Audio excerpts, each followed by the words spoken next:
Hey guys, welcome back to the studio for another lesson. This week, we're going to be digging into a different way of playing over changes than we normally use here at the studio.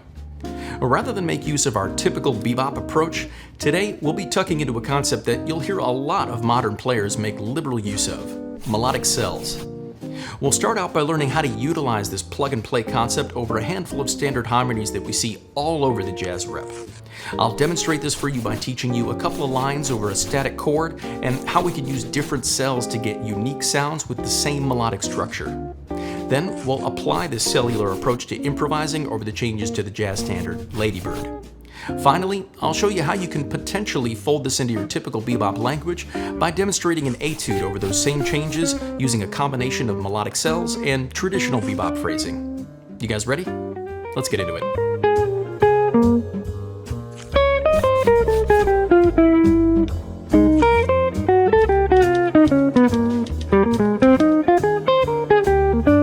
The concept of a melodic cell is actually a pretty broad one.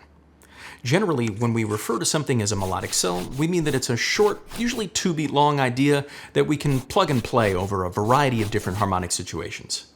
In this case, we're going to be looking at a specific type of melodic cell, the digital pattern. If you've ever listened to John Coltrane's Giant Steps, you've heard these patterns before.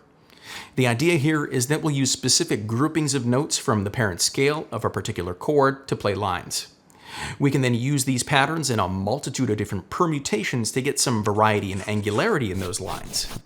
For major and dominant chords, we'll most commonly use the grouping of 1, 2, 3, 5, while for minor chords, we'll use the grouping of 1, flat 3, 4, 5. Before we get too deep into things, check out how the 1, 2, 3, 5 groupings work over a static C major vamp.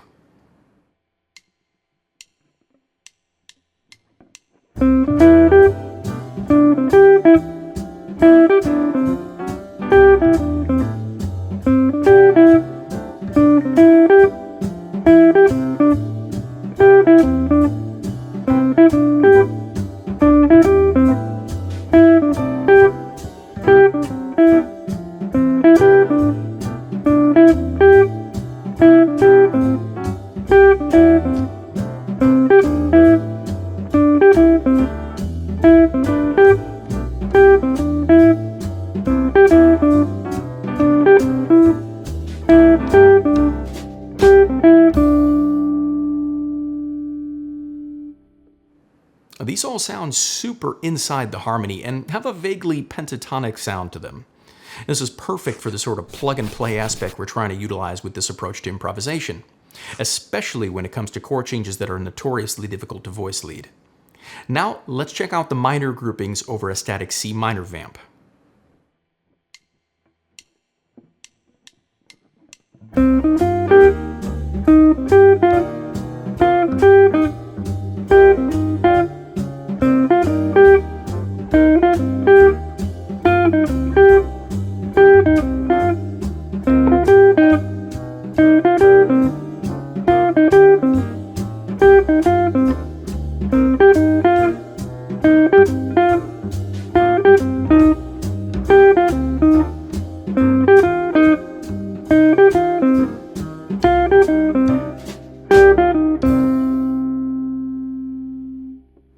When it comes to other chord qualities like half diminished and dominant flat 9, we can use the respective grouping, either major or minor, and simply change the one note that we need to make it fit.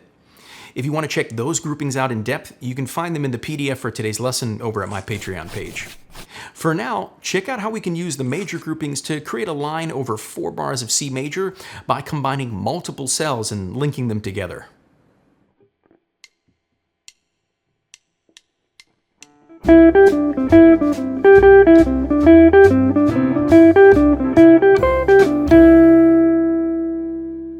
Now, this is a great line and all, but since we're only using 1, 2, 3, 5, it can end up sounding kind of narrow if we don't make use of some substitution using these groupings.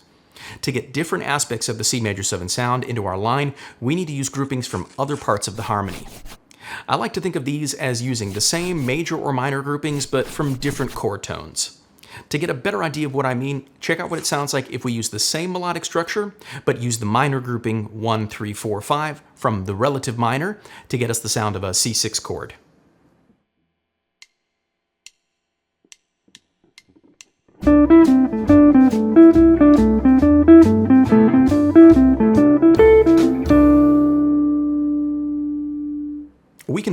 the sound of the 3rd and the 7th by using that same minor grouping from the 3rd of the chord this time. In this case, that means using 1, 3, 4, 5 from E minor over our C major 7 harmony. Check out how that sounds.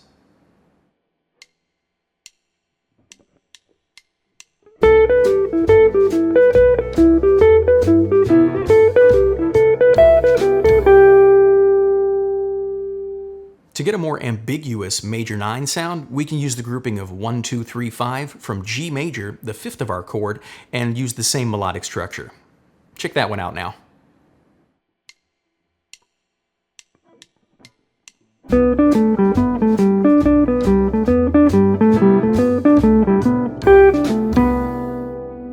If we want a more outside sound, we can play with using the major grouping from the 2nd of our chord, D. This will get us the sound of a C major 7 sharp 11 chord. Take a listen to how that sounds.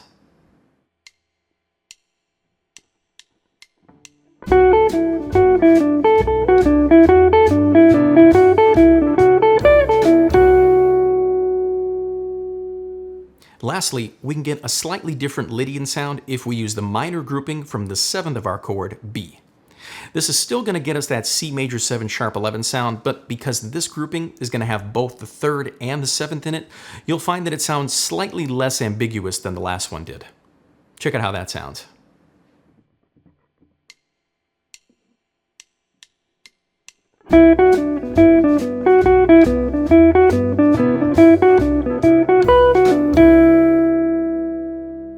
If we start doing the same process over minor 7, dominant, half diminished, and altered dominant chords, we can get lots of really unique sounds by just using these two pretty simple groupings.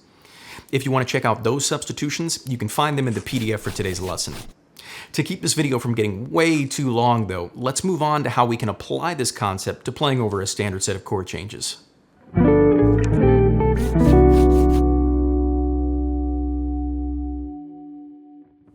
The goal in practicing these ideas really needs to be drilling them into your hands so that you can more easily integrate them into your playing. To do this, I think it's really important to start out by just using the appropriate grouping over each chord in its primary form. Let's take this idea through the changes to the tune Lady Bird and see what it sounds like.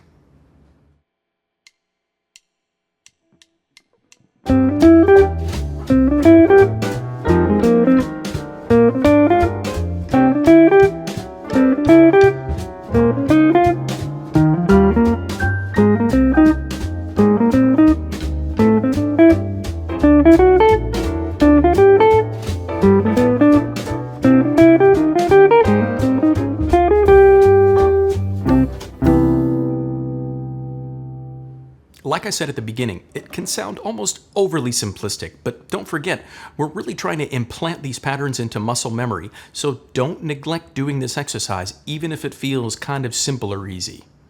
Let's do the same thing, but now we'll use a different permutation of the groupings this time. For major and dominant chords, we'll use 3, 5, 2, 1, and for minor, we'll use the equivalent, which would be 4, 5, 3, 1. Check out how that sounds.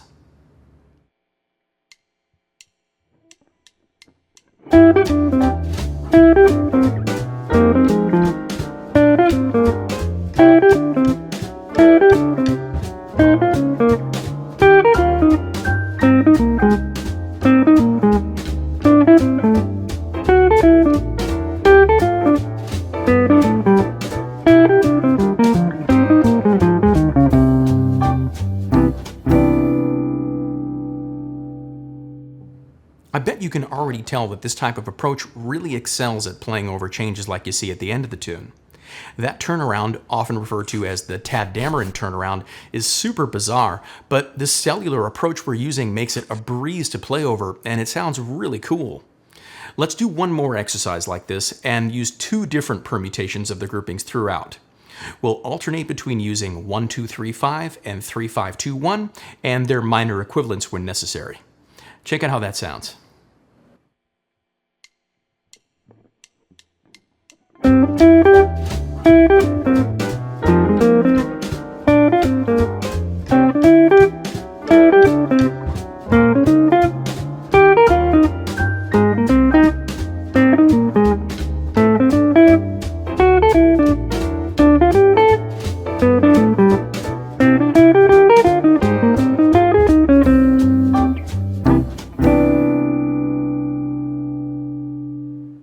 bet you're starting to see just how deep the system can be. We haven't even touched on using these groupings with any kind of substitution, let alone combine them into longer lines, and we're already getting some pretty unique sounds that are really effortless to play.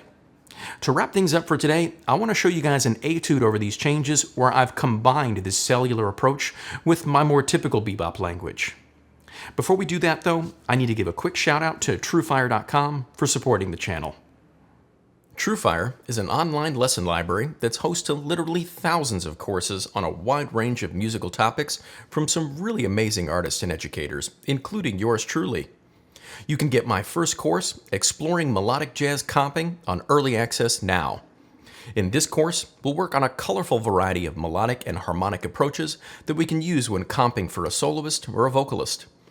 We'll work on crafting more sophisticated comping parts using drop-two voicings, chord substitutions, approach chords, diminished concepts, and voice leading. We'll also dive into triadic approaches, partial chords, using scales as chords, and the art of borrowing notes and dominants. You can find the link to the course in the description of this video. If you want to get everything we've gone over today and more, make sure you head over to my Patreon page and grab the PDF for today's lesson. I've also got an exciting new announcement. Super soon, I'm going to be offering private video exchange lessons through Truefire. If you're looking for a stress-free and more cost-effective approach to grabbing a private lesson with me, this might just be your jam.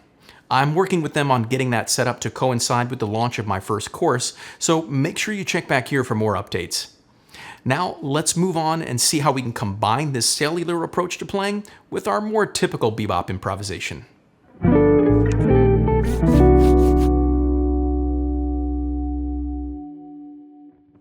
In this etude, my goal was to kind of throw everything I could in here so you can get an idea of how it might sound when you use this approach to playing over changes in combination with our more typical approach to bebop.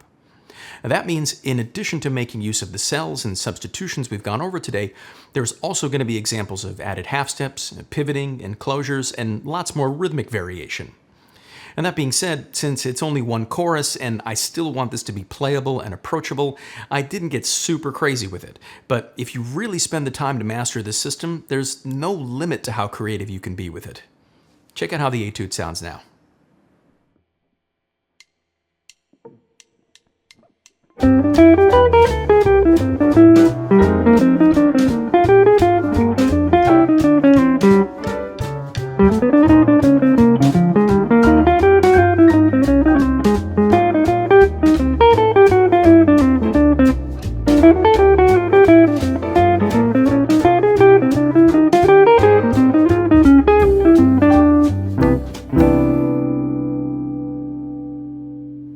Thanks so much for sticking around all the way to the end of today's video. I hope you guys find this material helpful. It's certainly a different sound than we're used to playing around here, but I think if you're looking for that more modern or angular sound, it's definitely worth spending your time with. Let me know down in the comments if there are any other approaches to playing with melodic cells that you've heard of. Like I mentioned at the start, this is really just one way of interpreting that idea, and there's a lot more ways that we could potentially devise language to be used in this plug-and-play style. As always, if you found today's lesson helpful, make sure you give the video a like, subscribe to the channel if you haven't already, and hit that bell for notifications too. If you want to access the PDF for today's lesson, you can grab that, along with the whole back catalog for all the videos on the channel, for as little as $10 a month over at my Patreon page, or by just hitting the join button right here on YouTube. A special thanks goes out to Ron Maestas, Jean-Michel Roy, Alf Collins, and Juan Doming for being studio fans. I really appreciate the support. An extra special thanks is due to these studio members for their support as well. PH, David Zuckerbraun, Patrick Caron, Max Irwin, Everton Armstrong, Stephen Schwartz, Aaron Walters, Stephen Prager, Louis Rosen, Artie Sanchez, Zay Soares, Michael LeBroy, David Wortman, Aldo Fonseca, Ron Askew, Tyler Kosarik, Sergei Shlepakov, JCH, Melodic Kaiser, Justin Fisher, Jason Paul Dubois, Michael M., Rolly Zill, Apollos Jolivert, Zalkai Zoltan, Stephen White, Paul George, Severus Guo, Nikita Sketchkov, Sean Lepore, Benjamin Doxdater, Bill Benfield, Larry G., Bruce Wood, Todd Stupnik, Andrew McBride, and String Fan. An extra special shout out to Jazz Luminaire patrons Bill Jacob and Vibov Babdi. Thank you guys all so much for your continued support. I'm David Shore, and thanks again for hanging out with me at the studio today. I'll see you guys next time.